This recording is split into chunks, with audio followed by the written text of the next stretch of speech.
Hello to all my garage mechanics. Today I will show you how to change a coupling rod on a Renault Trafic identical to the Opel Vivaro and the Nissan Primastar.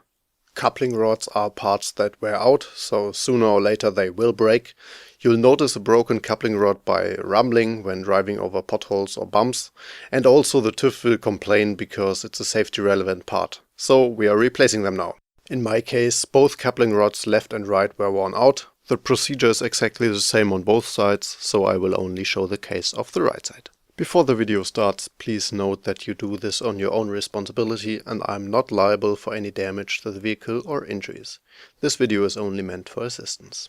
To change the coupling rod, the car must be jacked up on both sides, because the stabilizer, where the coupling rod is screwed to, is otherwise under tension when only one side is jacked up, and then the installation of the new coupling rod becomes unnecessarily complicated. I put the car on sturdy wooden blocks because I had other parts of the front axle to be replaced, and I don't trust jacks. For some screws I had to use long levers, so the jacks would have been too unstable for me. Now, when you have secured the car against rolling and jacked it up and have screwed off the wheel, you can already see the coupling rod. It is attached at the bottom and the top with two nuts, which are often tight, so it helps if you spray them with a little penetrating oil beforehand. It also makes sense to clean the thread a little, then it's easier for you. To unscrew the nut, you have to counter the threaded rod inside. Otherwise you will turn it also. In my case this was a socket for an Allen key. If you do this with a ratchet like me, then you have to set it to the opposite, so as if you wanted to close, so clockwise, because the threaded rod does the opposite of the nut.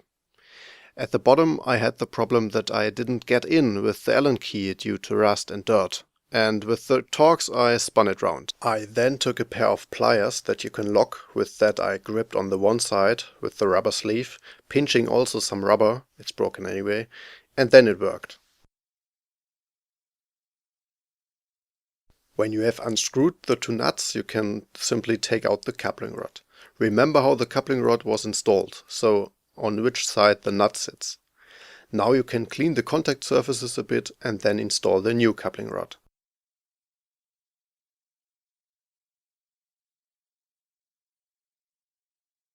Now set the ratchet to the opposite direction, as if you wanted to unscrew. Tighten the nuts properly, so don't let them loosen again.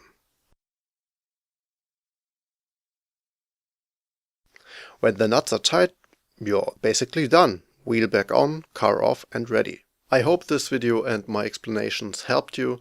As a small tribute to my work, you would make me really happy by leaving a thumbs up, a comment and a subscription. Then I wish you a lot of fun with the repairs, saving that workshop money, and then see you next time. Bye!